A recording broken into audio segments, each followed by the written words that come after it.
Welcome, everybody. John Zager.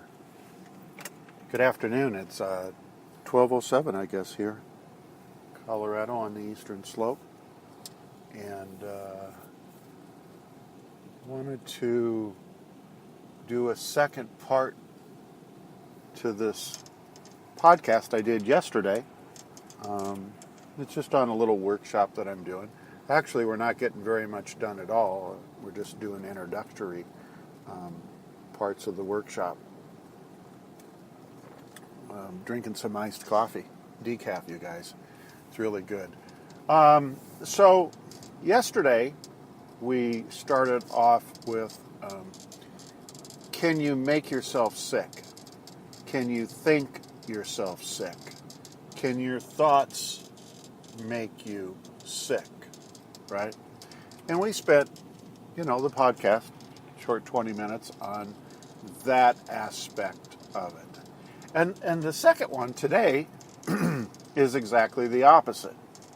The second one today is the opposite, and the opposite is, if you can make yourself sick, can you make yourself well?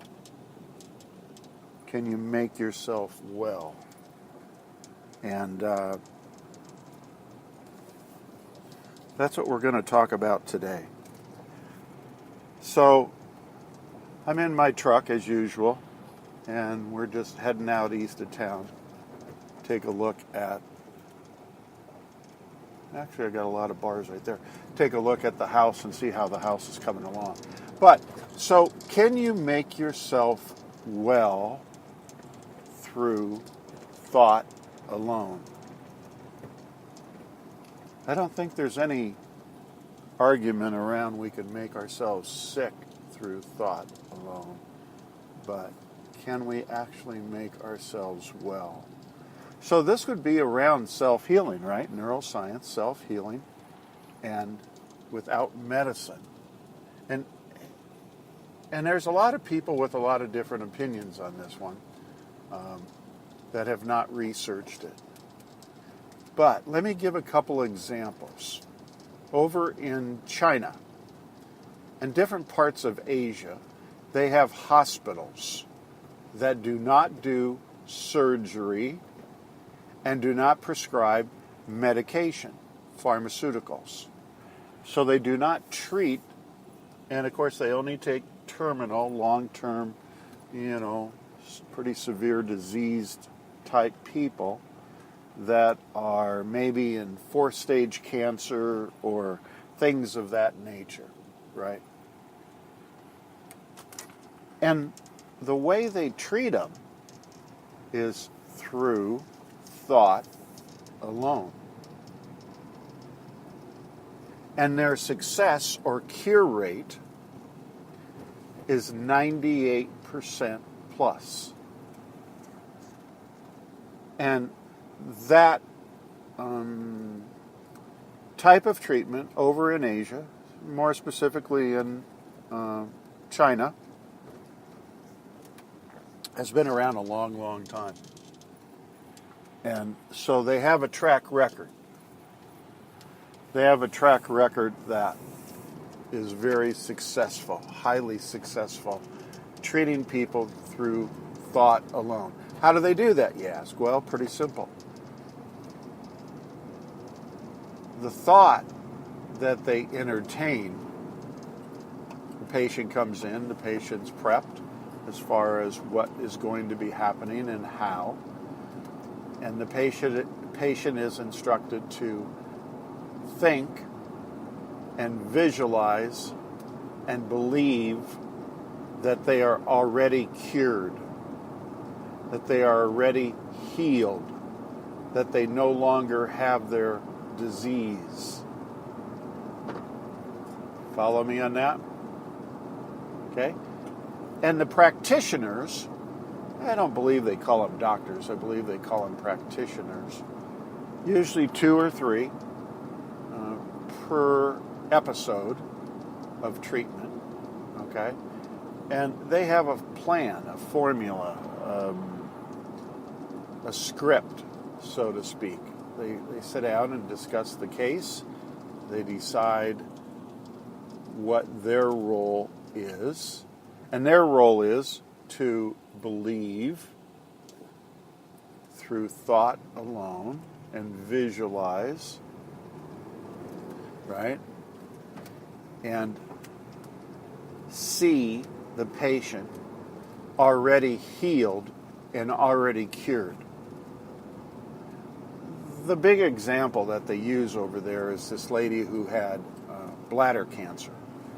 And, you know, the cancer was the size of a golf ball, and you could see it on the imagery. And as they started going through, the practitioners stood around the gurney, so to speak, and they started meditating in a chant type form with such belief that this lady's cancer of her bladder was dissolving right in front of them. They had no doubts. There was no question. There was no reason to reconsider. There wasn't a glimmer of light other than this will be healed. And in that particular case, it was all videotaped, of course. So, and there's many, many more. This is just one that they use. You got to see the cancer dissolve and disappear and dissipate completely from this lady's bladder in under 3 minutes. Okay? So, yesterday we were talking about emotions and attitude and your personality, how you think, act, and feel. How you kind of go about your day, how you conduct your business, how you interact with people.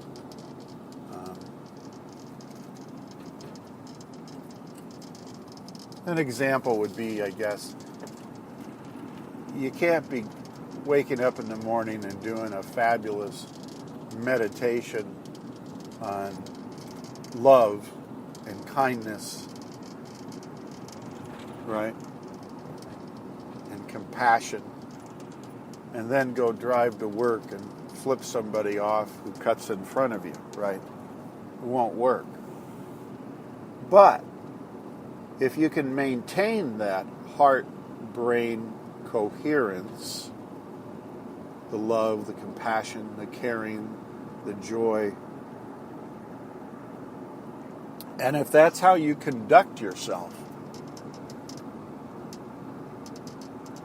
without a thought, you accept, believe, and surrender in your belief, in your thoughts, in your perceptions, in your thinking.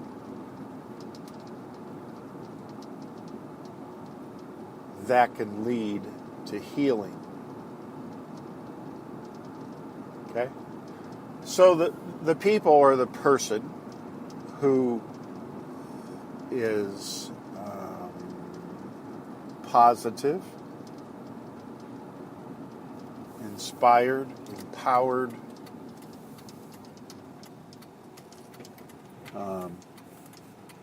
is caring, is giving, obviously compassionate, loving. You get the idea. If that person exists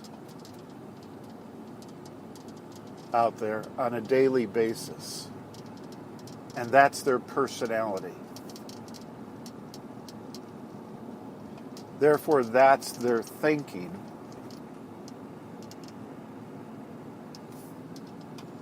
and they have huge amounts of gratitude every day for everything they have. So for instance, if you have to see something happen first before you believe, healing's probably not going to happen, right?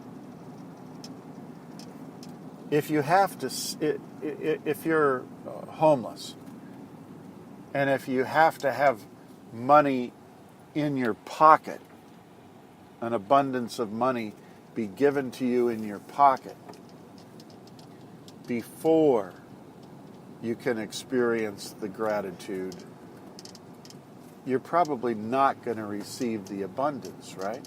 You're going to continue to stay in lack. If you do not accept, believe, and surrender to the belief that you can be well, you're probably not going to get well. You're probably not going to have a healing. Okay? So,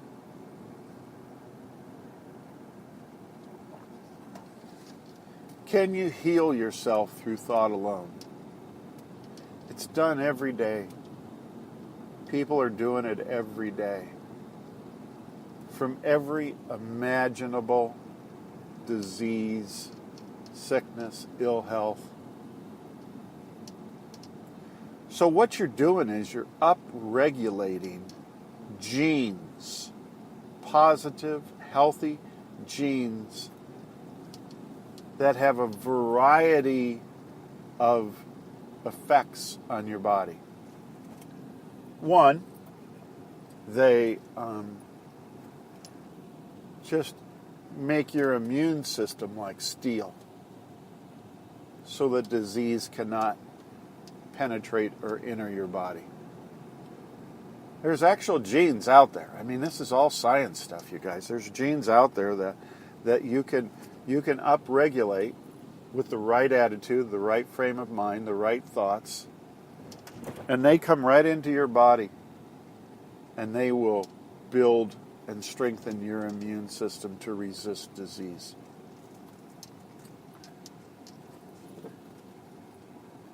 There's genes that you upregulate based on your thoughts, again, that prevent cancer, that stop cancer, that don't allow cancer to enter your body. There's all kinds of genes. There's genes that come in that help your cardiovascular system. They send in mass amounts of nitric oxide to dilate all the 60 miles of veins and arteries.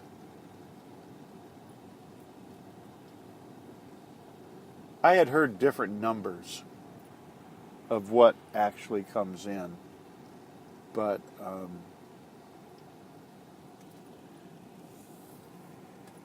Dr. Joe in his presentation talks about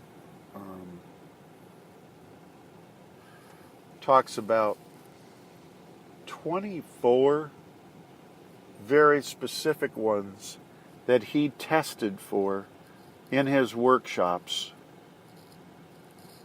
and found that were all upregulated.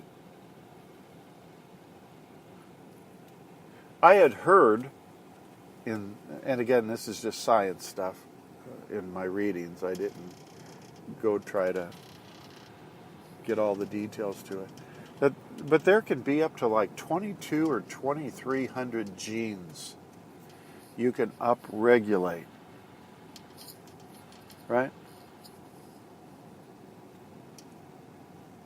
Through thought alone. Okay? Now, if you're doing that through thought alone, you're healing yourself through thought alone. Like we talked about yesterday, I mean, if you have negative thoughts and your personality is such, I mean, you're not going to be upregulating those kinds of healthy genes that are going to prevent disease. You're going to be upregulating diseased genes. Yeah? So the person who walks around the street, let's just use a little simple example. The person who walks around the street and, you'll hear him say in the summertime, boy, it's really too hot out. It's awful hot. Things like that. Or in the wintertime, they talk about how cold they are.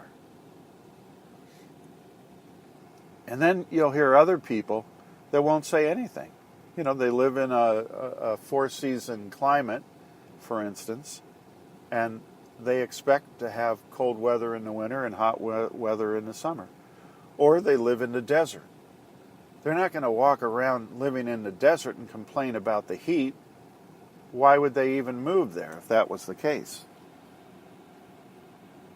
Okay?